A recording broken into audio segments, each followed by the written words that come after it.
আমি এবাৰ আলোচনা কৰিম তোমালোকৰ চেপ্টাৰ নাম্বাৰ 6 আৰু এই চেপ্টাৰটো হৈছে ৰেখা আৰু কোণ যাক আমি ইংৰাজীত কওঁ লাইনছ এণ্ড এংগলছ এতিয়া এই চেপ্টাৰটোত আমি আগতে পাই অহা কিছুমান সংজ্ঞাৰ বিষয়ে প্ৰথমে পুনৰ আলোচনা কৰি ল'ম আৰু চেপ্টাৰটো বৰ জটিল নহয় অলপ মনোযোগ দিবা তেতিয়াই বুজি পাবা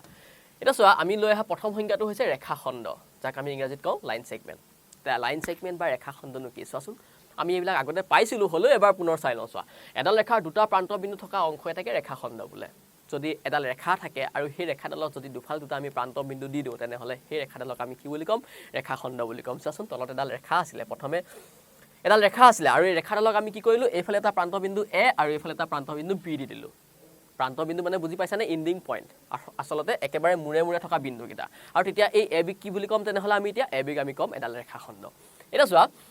আৰু এই ৰেখাখণ্ডক চাচোন এ বি টো লিখি ওপৰত এই ৰেখাখণ্ড চিনটো আমি দি দিওঁ এ বি ওপৰত এই ৰেখাখণ্ড চিনটো যদি দি দিওঁ তেতিয়া আমি এই যদি এ বি টো লিখিলো এ বি টো লিখি যদি ওপৰত এই চিনটো দি দিওঁ তেনেহলে আমি কি বুজিম যে এ বি এডাল ৰেখাখণ্ড এ বিৰে বুজোৱা হয় ঠিক আছে তাৰ পিছত আহিলে চোৱা ৰশ্মি এতিয়া এডাল ৰেখাৰ এটা প্ৰান্ত বিন্দু থকা খণ্ড এটাক ৰশ্মি বোলে এডাল ৰশ্মি এ বি এই চোৱাচোন এ বি টো লিখি ওপৰত ৰশ্মি চিনটো দি দিওঁ এনেকৈ বুজোৱা হয় চাবা দেই আমাৰ ৰেখাৰ ক্ষেত্ৰত কি আছিল চোৱাচোন ৰেখাৰ ক্ষেত্ৰত দুইফালে দুটা প্ৰান্ত বিন্দু আছিল কিন্তু ৰশ্মিৰ ক্ষেত্ৰত কি আছে চোৱা ৰশ্মিৰ ক্ষেত্ৰত কেৱল এফালে প্ৰান্ত বিন্দু আছে মনোযোগ দিবা ইয়াৰ পিছত আহিলে কি চোৱাচোন আমাৰ ইয়াৰ পিছত আহিলে আমাৰ একেৰেখীয় বিন্দু এটা একেৰেখীয় বিন্দুনো কাক কয় কোলিনিয়াৰ পইণ্ট এটা চাবা দেই যদি তিনিটা বা তাতোধিক বিন্দু একেডাল ৰেখা দেই থাকে তেনেহলে সেই বিন্দুবিলাকক একেৰেখীয় বিন্দু বুলি কম অৰ্থাৎ একেডাল ৰেখাতে যদি কেইবাটাও বিন্দু থাকে তেনেহলে সেই বিন্দুকেইটাক আমি কি বুলি কম একেৰেখীয় বিন্দু এটা চাবা ইয়াৰ পিছত আহিলে কোণ বা এংগল এই কোণ বা এংগল এইবিলাকনো কাক কয় তোমালোকে জানাই হলেও আমি এবাৰ পুনৰ আলোচনা কৰি লৈছো চোৱা এটা কি আছে দুডাল ৰশ্মি একেটা প্ৰান্ত বিন্দুৰ পৰা যদি উদ্ভৱ হয় তেনেহলে কোণ গঠন হয় এটা চাবা দেই ইয়াতে এই ওপৰটো এডাল ৰশ্মি আছে ধৰি লৈছো আমি নাম দি লৈছো যেনিবা আমাৰ ওপৰৰ ৰশ্মিডালৰ নাম দি লৈছো যেনিবা এডোখৰ ধৰা এইটো অ বিন্দুৰ পৰা দুডাল ৰশ্মি ওলাই গৈছে মনোযোগ দিবা হা অ বিন্দুৰ পৰা দুডাল ৰশ্মি ওলাই গৈছে চোৱাচোন অ বিন্দুৰ পৰা অ এ আৰু অ বি দুডাল ৰশ্মি ওলাই গৈছে আৰু সংজ্ঞাটো কি কৈছে চোৱা দুডাল ৰশ্মি একেটা প্ৰান্ত বিন্দুৰ পৰা উদ্ভৱ হলে কোণ গঠন হয় আৰু এই অ এ আৰু অ বি চোৱাচোন ক'ৰ পৰা ওলাই গৈছে অ বিন্দুৰ পৰা ওলাই গৈছে আৰু অ বিন্দুৰ পৰা ওলাই যাওঁতে এই ডোখৰত যি গঠন কৰিলে তাকে আমি এই অংশটোকে আমি কি বুলি ক'ম কোণ বুলি ক'ম বুজি পাইছা চাগে ন তেনেহলে ইয়াৰ পাছৰ ডেফিনেশ্যনটো চাওঁ তাৰ পাছৰ ডেফিনেশ্যনটো আহিলে সূক্ষ্ম কোণ একিউট এংগল যাক আমি ইংৰাজীত কওঁ একিউট এংগল এটা 0 ডিগ্ৰীতকৈ ডাঙৰ আৰু 90 ডিগ্ৰীতকৈ সৰু কোণবোৰক আমি সূক্ষ্ম কোণ বুলি কওঁ তোমালোকেও জানা কিন্তু আমি এবাৰ পুনৰ আলোচনা কৰি লৈছো এইখিনি তাৰ পিছত আহিলে আমাৰ সমকোণৰ কথাটো জানাই তোমালোকে নাজানা জানো এটা চোৱা যিবোৰ কোণৰ মান 90 ডিগ্ৰী হয় তেনে কোণবিলাকক আমি কি বুলি কওঁ সমকোণ বুলি কওঁ বৰ বিশেষ বুজাই নাথাকিলেও হ'ব এইবিলাক কথা তোমালোকে জানা আগতেও কিন্তু যেহেতু আমাৰ চেপ্টাৰটোত আকৌ এবাৰ দিছে তোমালোকক এবাৰ পুনৰ আলোচনা কৰিলে দিছে গতিকে আমি তাৰ কাৰণে সংজ্ঞাখিনি আকৌ এবাৰ লৈ আহিছো এতিয়া ইয়াৰ পিছত আহিলে কি স্থূল কোণ যাক আমি ইংৰাজীত কওঁ অবটাছ এংগল 90 ডিগ্ৰীতকৈ ডাঙৰ আৰু 180 ডিগ্ৰীতকৈ সৰু হলে তেনে কোণবিলাকক আমি স্থূল কোণ বুলি কওঁ এটা চোৱা এই আমি তলত আঁকি থোৱা কোণটো 110 ডিগ্ৰী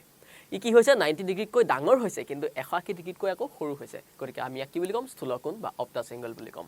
ঠিক আছে তেনেহলে এটো হল তাৰ পিছত আহিলে আমাৰ পূৰক কোণ কমপ্লিমেন্টাৰী এংগল এই দুটা কোণৰ যোগফল যদি 90 ডিগ্ৰী হয় তেনেহলে সেই কোণ দুটাক আমি পূৰক কোণ বুলি কওঁ আৰু যাক আমি ইংৰাজীত কওঁ কমপ্লিমেন্টাৰী এংগল তাৰ পিছত আহিলে আমাৰ সাপ্লিমেন্টাৰী এংগল যাক আমি সম্পূৰক কোণ বুলি কওঁ অসমীয়াত এতিয়া চোৱা দুটা কোণৰ যোগফল যদি 180 ডিগ্ৰী হয় তেনেহলে তাক আমি কি বুলি কওঁ কোণ দুটা সম্পূৰক কোণ বুলি কওঁ তেনেহলে পূৰক কোণ আৰু সম্পূৰক কোণৰ মাজত প্ৰধান পাৰ্থক্যটো বুজি পালা নহয় এতিয়া পূৰক কোণ হ'বলৈ হলে কি হ'ব লাগিব কোণ দুটাৰ যোগফল 90 ডিগ্ৰী হ'ব লাগিব আৰু সম্পূৰক কোণ বা সাপ্লিমেন্টাৰী এংগল হ'বলৈ হলে কি হ'ব লাগিব কোণ দুটাৰ যোগফল 180 ডিগ্ৰী হ'ব লাগিব এতিয়া তাৰ পিছত আহিলে সৰল কোণ বা ষ্ট্ৰেট এংগল এটা কোণৰ মান 180 ডিগ্ৰী হলে তাক আমি সৰল কোণ বুলি কওঁ এটা কোণ আছিল আৰু সেই কোণটোৰ মান যদি 180 ডিগ্ৰী হয় তেনেহলে সেই কোণটোক আমি কি বুলি কম সৰল কোণ বুলি কম তেনেহলে সৰল কোণবিলাক কেনেকুৱা হ'ব সৰল কোণবিলাক এডাল সৰল ৰেখাৰ ওপৰত থাকিব দেখিছানে তেনেহলে ইয়াৰ পিছত আহিলে কি চোৱাচোন ইয়াৰ পিছত প্ৰবিদ্ধ কোণ বা ৰিফ্লেক্স এংগল এটা কোণ 180 ডিগ্ৰীতকৈ ডাঙৰ কিন্তু 360 ডিগ্ৰীতকৈ সৰু হলে তাক প্ৰত্যাৱৰ্তী বা প্ৰবিদ্ধ কোণ বুলি কওঁ এটা চাবা দেই প্ৰবিদ্ধ কোণটো মই অলপ তোমালোকক বুজাই দিছো এটা চাবা এই কোণটোৰ মান 180 ডিগ্ৰীতকৈ ডাঙৰ কিন্তু 360 ডিগ্ৰীতকৈ সৰু হৈছে কিন্তু এই কোণটোক যদি আমি এই ফালৰ পৰা চাওঁ তেনেহলে ই প্ৰবিদ্ধ কোণ নহয় কিন্তু দেই চাবা ই প্ৰবিদ্ধ কোণ কেতিয়া হ'ব যেতিয়া আমি এই ৰেখাডালৰ পৰা কোণটো আৰম্ভ কৰিম এই কোণটোৰ মান কিমান হ'ব এই কোণটোৰ মান আমাৰ 180 ডিগ্ৰীতকৈ ডাঙৰ হ'ব কিন্তু 360 ডিগ্ৰীতকৈ কি হ'ব ই সৰু হ'ব গতিকে আমি ইয়াক কি বুলি ক'ম ইয়াক প্ৰবিদ্ধ বুলি ক'ম বা প্ৰত্যাৱৰ্তী কোণ বুলি ক'ম আৰু যাক আমি ইংৰাজীত কওঁ ৰিফ্লেক্স এংগল ঠিক আছে তেনেহলে ইয়াৰ পিছত কি আহিলে চোৱা ইয়াৰ পিছত আহিলে আমাৰ সন্নিহিত কোণ যাক আমি ইংৰাজীত কওঁ এডজেসেন্ট এংগল এতিয়া দুটা কোণৰ সন্নিহিত কোণ বুলি কোৱা হয় যদিহে সিহঁতৰ এটা উমৈহতীয়া শীৰ্ষবিন্দু এডাল উমৈহতীয়া শীৰ্ষবিন্দু এডাল উমৈহতীয়া বাহু থাকে আৰু সিহঁত আন দুডাল বাহু উমৈহতীয়া বাহুডালৰ দুইফালে থাকে এটা চাবা দেই কি কৈছে চোৱাচোন ইয়াত সংজ্ঞাটো চোৱা প্ৰথমে তোমালোকে সংজ্ঞাটো মন কৰা মই বুজাই দিছো বাৰু কি কৈছে চোৱা সংজ্ঞাটো দুটা কোণৰ সন্নিহিত কোণ বুলি কোৱা হ'ব যদিহে সিহঁতৰ এটা উমৈহতীয়া শীৰ্ষবিন্দু থাকে আৰু সেই উমৈহতীয়া শীৰ্ষবিন্দুটো হৈছে ইয়াতে বি তাৰ পিছত কি থাকে বুলি কৈছে চোৱা এডাল উমৈহতীয়া বাহু থাকে আৰু এই কোণ দুটা এডাল উমৈহতীয়া বাহু এই বিডিডাল হৈছে ইহঁতৰ উমৈহতীয়া বাহু তাৰ পিছত কি থাকে বুলি কৈছে চোৱাচোন আৰু সিহঁতৰ আন দুডাল বাহু উমৈহতীয়া বাহু দুডালৰ দুইফালে থাকে এটা চোৱা আমাৰ শীৰ্ষবিন্দু বি আৰু এই বিডি হৈছে এডাল উমৈহতীয়া বাহু আৰু এই এ বি আৰু বি চি এই বাহু দুডাল কি হৈছে সেই উমৈহতীয়া বাহুডালৰ দুইফালে আছে গতিকে আমি ইয়াত এই এ বি ডি কোণ এ বি ডি আৰু কোণ ডি বি চি এই কোণকেইটাক আমি কি বুলি ক'ম এডজাসেন্ট এংগল বা সন্নিহিত কোণ একেবাৰে চমুকৈ ক'বলৈ গ'লে আমাৰ ওচৰা-ওচৰি কোণবিলাককে আমি সন্নিহিত কোণ বুলি কওঁ ঠিক আছে চিত্ৰত এংগল এ বি ডি আৰু এংগল বি ডি চি দুটা সন্নিহিত কোণ বি ডি ৰশ্মিডাল সিহঁতৰ উমৈহতীয়া বাহু আৰু বি বিন্দুটো উমৈহতীয়া শীৰ্ষবিন্দু বুজি পাইছা চাগে তাৰপিছত কি আহিলে চোৱাচোন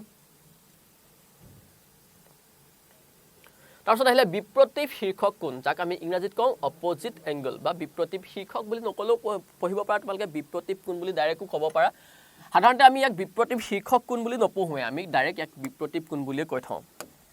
এটা ইয়াত কি আছে চোৱাচোন তোমালোকে মনোযোগ দিবা দেই এটা চোৱা চিত্ৰত দেখুৱাৰ দৰে যদি এ বি আৰু চি ডি দুডাল ৰেখাই পৰস্পৰ অ বিন্দুত কটাকটি কৰিলে বিপ্ৰতীপ শীৰ্ষক কোণ গঠন হয় এংগল এ অ চি আৰু এংগল বি অ ডি এযোৰ বিপ্ৰতীপ কোণ আৰু এংগল এ অ ডি আৰু চি অ বি এযোৰ বিপ্ৰতীপ কোণ এ অ ডি আৰু চি অ ডি এযোৰ বিপ্ৰতীপ কোণ ঠিক আছে চাবা হা ইয়াতে কি কৈছে চোৱাচোন ইয়াত আমাৰ এই এ বি এডাল ৰেখা আৰু এই চি ডি এডাল ৰেখা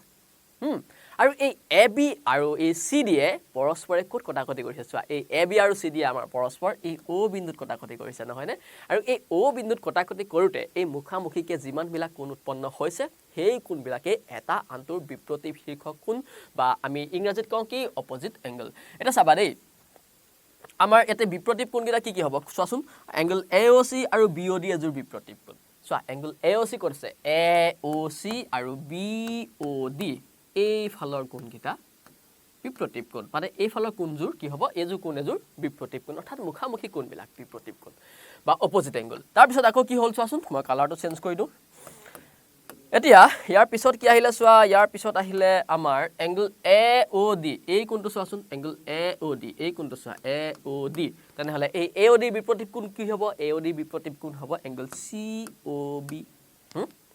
চি অ বি হ'ব আৰু সেইটোৱে লিখিছোঁ এংগল এ অ ডি আৰু এংগল চি অ বি এযোৰ বিপ্ৰতীপ কোণ বুজি পাইছানে